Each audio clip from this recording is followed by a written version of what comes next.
बिस्मिल्लाहिर्रहमानिर्रहीम अस्सलाम वालेकुम। प्रांदा भाई मेरे छोटे भाई ने बीएस मैथ में यूनिवर्सिटी ऑफ नारोवाल को टॉप किया है। वो लाहौर में नेशनल ऑफिसर एकेडमी में सीएसएस कर रहे हैं, मगर आपकी बातें सुनकर मैं डिप्रेस हो गया हूँ, अपसेट हो गया हूँ। चंगी गल है होवो अपसेट।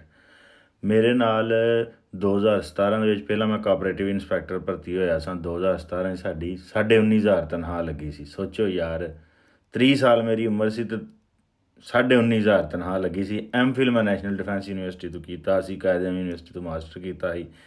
ਮੇਰੇ ਨਾਲ ਇੱਕ ਸ਼ਾਹ ਸਾਹਿਬ ਸਨ ਗੁਜਰਾਤ ਦੇ, ਉਹ ਵੀ ਭਰਤੀ ਹੋਏ ਸਨ। ਉਹਨਾਂ ਨੇ ਯੂਨੀਵਰਸਿਟੀ ਆਫ ਗੁਜਰਾਤ 'ਚੋਂ ਟਾਪ ਕੀਤਾ ਸੀ, ਗੋਲਡ ਮੈਡਲ ਲਿਆ ਸੀ। 20,000 ਤੇ ਲੱਗੇ ਸਨ ਗੋਲਡ ਮੈਡਲ ਵਾਲੇ।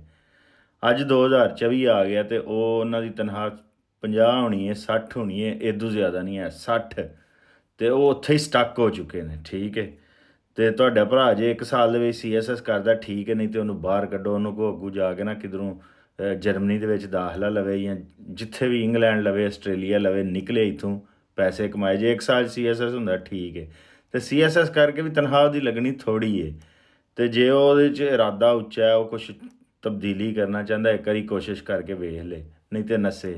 2013 'ਚ ਮੈਂ ਕਾਇਦੇਆਜ਼ਮ ਯੂਨੀਵਰਸਿਟੀ 'ਚ ਮਾਸਟਰ ਕੀਤਾ ਸੀ। ਮੇਰੇ ਅੱਬੂ ਨੇ ਕਿਹਾ ਸੀ ਕਿ ਜਿਹੜਾ ਨਾ 1.5 ਲੱਖ ਰੁਪਇਆ ਉਹਨਾਂ ਨੇ ਮੈਨੂੰ ਦਿੱਤਾ ਸੀ। ਉਹਨਾਂ ਕਿਹਾ ਜਾ ਆਈਟਸ ਕਰ ਅਤੇ ਆਸਟ੍ਰੇਲੀਆ ਟੁਰ ਜਾ, ਮੈਂ ਪੈਸੇ ਦੇ ਦਿਆਂਗਾ ਤੈਨੂੰ। ਅਤੇ ਮੈਨੂੰ ਉਦੋਂ ਇਸਲਾਮ ਨਾਲ ਔਰ ਪਾਕਿਸਤਾਨ ਨਾਲ ਬੜੀ ਮੁਹੱਬਤ ਸੀ। ਮੈਂ ਨਾ ਪਾਕਿਸਤਾਨ ਦੀ ਖਿਦਮਤ ਕਰਨੀ ਸੀ CSS ਕਰਕੇ। ਅਤੇ ਮੈਂ ਉਹ ਜ਼ਿੰਦਗੀ ਦਾ ਸਭ ਤੋਂ ਵੱਡਾ ਘਟੀਆ ਡਿਸੀਜਨ ਕੀਤਾ ਸੀ ਕਿ ਮੈਂ CSS ਦੀ ਤਿਆਰੀ 'ਚ ਪੈ ਗਿਆ ਸਾਂ।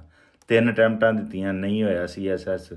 ਜ਼ਿੰਦਗੀ ਵੀ ਜ਼ਾਇਆ ਕੀਤੀ ਅਤੇ ਉਹ ਛੱਡ ਕੇ ਉਹ 3rd ਕਲਾਸ ਕਿਸਮ ਦੀ ਐਕਸਾਈਜ਼ ਦੀ ਨੌਕਰੀ ਕਰਕੇ ਅਤੇ ਮੈਂ ਜਿਹੜਾ ਨਾ ਡਿਪਰੈਸ ਹੋ ਕੇ, ਨਾ ਘਰ ਦੇ ਖਰਚੇ ਪੂਰੇ ਹੋਣੇ, ਨਾ ਆਪਣੇ ਖਰਚੇ ਪੂਰੇ ਹੋਣੇ, ਉਹ ਛੱਡ ਕੇ ਇੱਥੇ ਆ ਗਿਆ। ਹੁਣ ਮੈਂ ਅਲਹਮਦੁਲਿਲਾ ਖੁਸ਼ ਹਾਂ।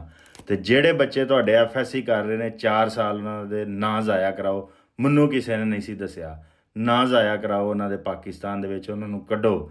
ਜਿਹੜੇ BSc ਕਰ ਚੁੱਕੇ ਨੇ 4 ਸਾਲ ਦੀ, ਉਹਨਾਂ ਨੂੰ 2 ਟਕੇ ਦੀਆਂ ਨੌਕਰੀਆਂ ਦੇ ਪਿੱਛੇ ਉਹਨਾਂ ਦਾ ਨਾ ਜ਼ਾਇਆ ਕਰਾਓ। ਉਹਨਾਂ ਨੂੰ ਪਾਕਿਸਤਾਨ 'ਚੋਂ ਕੱਢੋ, ਇੱਥੇ ਆ ਕੇ ਮੁਸਤਕਬਲ ਬਣਾਉਣ ਆਪਣਾ ਵੀ, ਪਾਕਿਸਤਾਨ ਵੀ 4 ਪੈਸੇ ਘੱਲਣ। 8-10 ਸਾਲਾਂ ਬਾਅਦ ਇਨਸ਼ਾਅੱਲਾ ਅਸੀਂ ਪਾਕਿਸਤਾਨ ਨੂੰ ਆਜ਼ਾਦ ਕਰਾ ਲਾਂਗੇ। ਖਾਸ ਤੌਰ 'ਤੇ ਜਿੰਨੇ ਓਵਰਸੀਜ਼ ਪਾਕਿਸਤਾਨੀ ਨੇ, ਸਿਰ ਸੁੱਟ ਕੇ ਯਾਰ ਕੰਮ ਨਾ ਕਰੋ, ਆਪਣੀ ਕੌਮ ਨੂੰ ਜਿਹੜਾ ਨਾ ਸਿੱਧਾ ਰਾਹ ਵਾਹੋ।